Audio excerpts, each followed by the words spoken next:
Bonjour, dans cette nouvelle vidéo dans laquelle on va essayer de résoudre cette équation qui est donc x plus 2 facteur de x plus 3 facteur de x plus 4 facteur de x plus 5 sur x moins 2 facteur de x moins 3 facteur de x moins 4 facteur de x moins 5 égale à 1. D'accord? On va essayer donc de chercher les solutions, ou bien la solution de cette, bien sûr s'il existe. Bien sûr, lorsqu'il s'agit d'une équation dans le dénominateur, donc on trouve des inconnus, donc dans ce cas-là, il faut qu'on cherche ce qu'on appelle les valeurs interdites.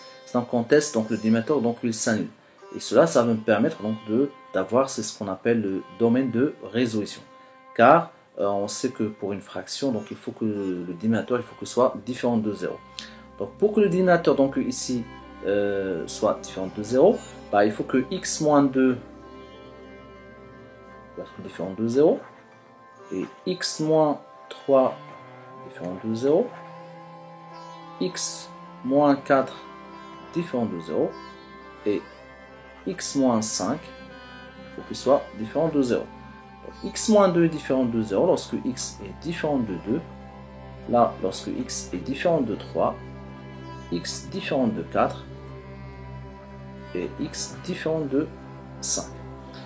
Là, par exemple, si on note donc le dr comme domaine de résolution, bah, ça sera l'ensemble R, c'est les réels, exclu donc de 2, 3, 4 et 5.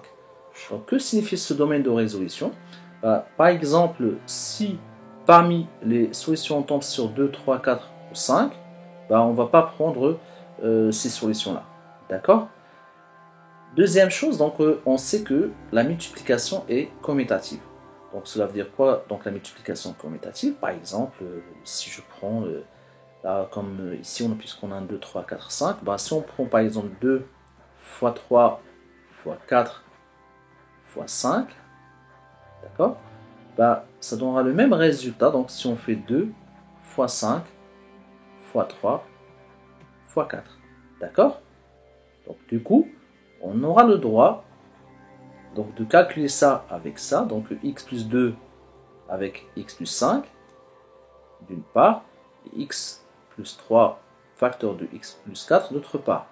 On fera de même pour le dénominateur, donc x moins 2 facteur de x moins 5 et x moins 3 facteur de x moins 4. Et on aura x plus 2 facteur de x plus 5 et x plus 3 facteur de x plus 4 sur x moins 2 facteur de x moins 5 facteur de x moins 3 facteur de x moins 4 égale à 1. D'accord? Donc là, on va appliquer donc la double distributivité sur cette partie-là. Donc j'aurai x fois x, ça sera x au carré. X fois 5, plus 5, ça fait plus 5x. Plus 2 fois x, plus 2x. Et plus 2 fois plus 5, ça sera plus 10. La même chose, donc on fera donc une double distributive sur ça. Donc x fois x, ça fera x au carré. X fois 4, plus 4x. 3 fois x, plus 3x. Et plus 3 fois plus 4, ça fera plus 12. Ça, c'est d'une part. D'autre part, on fait donc la même chose donc ici. X fois x, x au carré, moins 5x, moins 2x, moins 2 fois moins 5, plus 10. Facteur 2, pareil, donc on aura x au carré, moins 4x, moins 3x, et moins 4 fois moins 3, ça sera plus 12. Là, on va essayer donc de réduire les x, donc 5x plus 2x, 4x plus 7x, moins 5x moins 2x, et moins 4x moins 3x. Donc là, on aura x au carré plus 5x plus 2x, ça fera 7x plus 10. X au carré, et là, encore une fois, 4x plus 3x, ça fera 7x plus 12. Sur x au carré moins, donc moins 5x moins 2x, ça fera moins 7x plus 10. Et là, x au carré moins 7x plus 12. Toujours égal à 1. Là, qu'est-ce qu'on remarque? On a x au carré plus 7x plus 10. Et là, x au carré plus 7x plus 12. Donc le 12, on va essayer donc l'écrire sous forme de 10 plus 2. La même chose. Donc ici, on a x au carré moins 7x, x au carré moins 7x. Là, c'est plus 10, là, c'est plus 12. Donc le 12, on va l'écrire donc 10 plus 2. Et on aura quoi? On aura x au carré plus 7x plus 10, facteur de x au carré plus 7x plus 10 plus 2 sur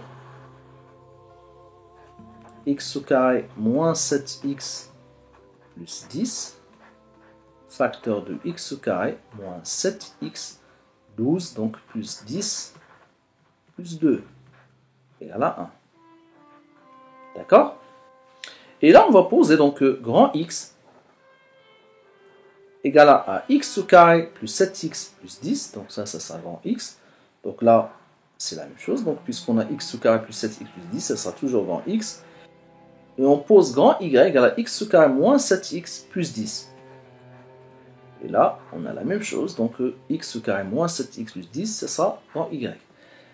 Et là, on obtient donc une équation x facteur de x plus 2 sur y facteur de y plus 2 égale à 1. Bien sûr, donc le grand y, il est différent de 0. Pourquoi? Parce que tout simplement, donc le x carré moins 7x plus 10, en fait, c'était le produit de x moins 2 facteur de x moins 5. Et puisque donc le x est différent de 2 et différent de 5, bien sûr, donc le fait que le domaine de résolution c'est Rx est de 2, 3, 4 et 5. Donc le x est différent de 2 et de 5. Donc le y il sera différent de 0. Pareil, donc pour toute cette partie-là, donc c'est différent, donc c'est un y plus 2. Elle aussi donc est différente de 0. Donc c'est le résultat de x moins 3 facteur de x moins 4 qui est donc différent de 0, voire que x est différent de 3 et x différent de 4. D'accord? Voilà, donc on obtient cette équation-là. Bien sûr, avec ce changement de variable, avec grand X égale à X au carré plus 7X plus 10, et grand Y égale à X au carré moins 7X plus 10. Voilà notre équation, donc grand X facteur de X plus 2 sur grand Y facteur de Y plus 2 égale à 1, avec grand X égale à X au carré plus 7X plus 10, et grand Y égale à X au carré moins 7X plus 10. Là, 1 c'est 1 sur 1, bah, on va faire ça fois ça, égale à ça fois ça. D'accord? Bien sûr, donc, car on sait que y facteur de y plus 2 est différent de 0.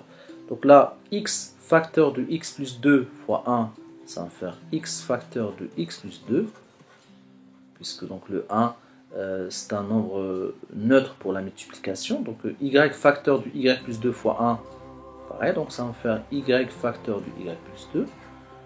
On va essayer donc de développer là, donc x fois x, ça fait x au carré. Plus x fois 2, ça fait 2x, égale y au carré, plus 2y. D'accord? Là, on va passer tout donc à gauche, donc x au carré, moins y au carré, plus 2 grand x, moins 2 grand y, égale à 0. Là, on a une identité remarquable, donc grand x moins grand y, on sait que a au carré moins b au carré, ça fait a moins b facteur de a plus b. Donc là, j'aurai grand x moins grand y, facteur de grand x plus grand y. Et là, on va factoriser par 2, facteur de grand x moins y égale à 0. Qu'est-ce qu'on remarque? Là, on a fait apparaître un facteur commun, c'est grand x moins y. Bah, si je factorise par grand x moins y, facteur de quoi? Bah, de x plus y plus 2 égale à 0. Et là, on a un produit qui est nul. Donc on sait que si on a un produit nul, cela veut dire que soit grand x moins grand y égale à 0, ou bien grand x plus grand y plus 2 égale à 0. Bien sûr, il ne faut pas oublier que grand x c'est égal à x au carré plus 7 x plus 10 et grand y égale à grand petit x au carré moins 7x plus 10. Ben, on va remplacer donc le grand x, ben, ça fait x au carré plus 7x plus 10 moins y. Là, il faut faire attention, il faut faire des parenthèses parce qu'avec le 6 moins, ça va changer le signe de tout ce qui est à l'intérieur des parenthèses. Donc moins y, le y c'est quoi? Ben, c'est x au carré moins 7x plus 10. Je ferme la parenthèse égale à 0. Donc j'enlève les parenthèses, donc on aura x au carré plus 7x plus 10. Et là, donc avec le moins, on va changer le signe de tout ce qui est à l'intérieur des parenthèses. Ça sera moins x au carré plus 7x moins 10 égale à 0. Donc là, on aura x au carré moins x au carré qui ça va s'annuler. Plus 10 moins 10 aussi, ça va s'annuler. Il nous reste 7x plus 7x. Bah, ça va faire 14x égale à 0. Donc si 14x égale à 0, alors x égale à 0 sur 14, tout simplement, donc x égale à 0. Voilà pour la première solution. Bien sûr, donc là, c'est juste là cette partie-là. On passe maintenant à grand x plus grand y plus 2 égale à 0. On remplace grand x donc par x au carré plus 7x plus 10. Ça, c'est grand x.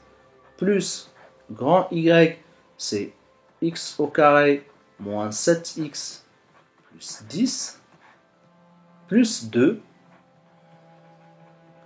égale à 0. Bien sûr, donc là, puisqu'on a un plus avant les parenthèses, donc ça ne va rien changer. On pourra faire le calcul directement. Donc x au carré plus x au carré, ça fait 2x au carré. 7x moins 7x, ça va s'annuler. Plus 10, ça fera plus 20. Plus 2 égale à 0. Donc 2x au carré égale 20 plus 2, 22. Si je le passe de l'autre côté, ça fera moins 22. Donc x au carré égale moins 22 sur 2, ça va faire moins 11. Là, on a x au carré donc, qui égale à un résultat négatif, chose qui est impossible. Donc cette équation n'admet pas de solution. Bien sûr, on n'admet pas de solution dans R. Parce que si on travaille dans l'ensemble C, dans ce cas-là, il y aura deux solutions imaginaires, bien sûr. Puisqu'on travaille sur l'ensemble R, là, ça sera impossible. Voilà, donc seule solution dans ce cas-là, ça sera donc le x égale à 0. Donc on écrit S égale, bah, ça sera tout simplement 0. Voilà, j'espère que c'est clair pour la solution de cette équation.